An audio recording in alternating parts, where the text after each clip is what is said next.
একটি ভালো লাগার কবিতা প্রগতি লিখেছেন আর্য তীর্থ।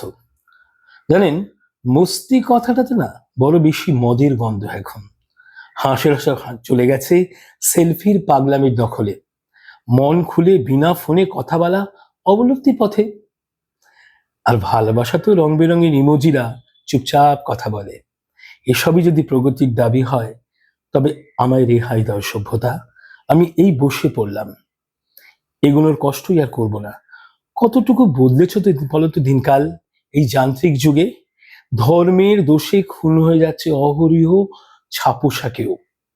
ধনীরা এখন বিচার কিনছে নিজের ইচ্ছে মতো। নেট ব্যাংকিং হচ্ছে বলেই মেনে নেবো নাকি আছড়ে পড়ছে উন্নয়নের ঢেউ? নেই যেই কিছু গান, সিনেমা দেখা আর রেল বিমানের টিকিট লাইন দিয়ে না কাটা হলো, ব্যাস অমনি করে ডঙ্কা বাজলো। এসব নাকি বিশ্বজুড়ে অগ্রগতির চূড়ান্ত সাফল্য।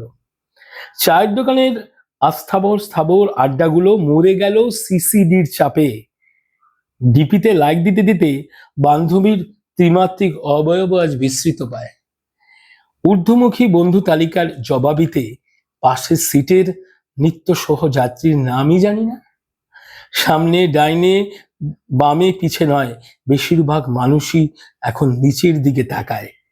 এই যে রোজ রিংটোন বদলানো মুঠোফোনি, ইমেজি সর্বস্ব বাক্যালাপই নাকি প্রগতি।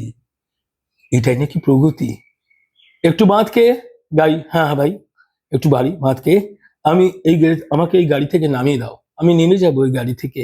আমি আবার নিবিড় অরণ্যের দিকে হাঁটতে থাকবো।